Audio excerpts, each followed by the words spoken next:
2024 সালের জুলাই এবং আগস্ট মাসে যে বিপ্লব সংগঠিত হয়ে গেল, এই বিপ্লবকে যেন কেউ ছিনতাই করতে না পারে, এজন্য আমাদেরকে সোচ্চার থাকতে হবে। মনে রাখতে হবে, শেখ হাসিনা 50 বছর রাজনীতি করেছে।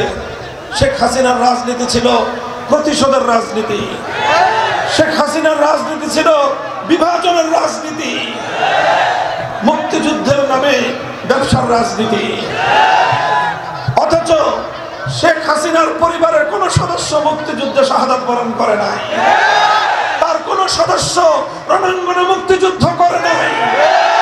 অথচ তারা এই মুক্তিযুদ্ধের সোল এজেন্ট সেজে বাংলাদেশকে 2 ভাগে বিভক্ত করে যখন তখন যাকে ইচ্ছা তাকে রাজাকার ট্যাগ দিয়ে দেশটাকে ধ্বংস করার পায়তারা করেছিল।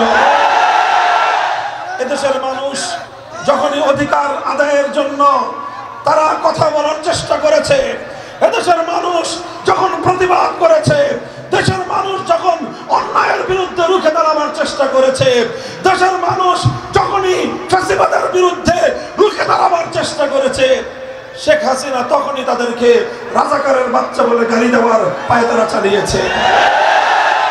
এভাবেই শেখ হাসিনারা একদিকে মুক্তিযুদ্ধকে পুঁজি করে দেশকে বিভক্ত করার রাজনীতি করেছে, আরেকদিকে সংখ্যালঘুদেরকে নির্যাতন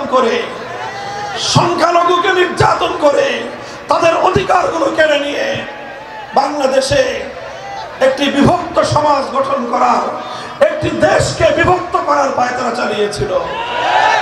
শেখ হাসিনা এবং আওয়ামী লীগের রাজনীতি যদি কেউ গভীরভাবে পর্যবেক্ষণ করেন তাহলে দেখবেন রাতের বেলায়, রাতের অন্ধকারে সংখ্যালঘু হিন্দু বৌদ্ধদের তাদের উপাসনালয়, তাদের বাড়িঘর, তাদের ব্যবসা প্রতিষ্ঠানে রাতের বেলায় অন্ধকারে কালনাগিনী হয়ে ছবল মারত, দিনের বেলায় ওঝা হয়ে থাকতে আসতো।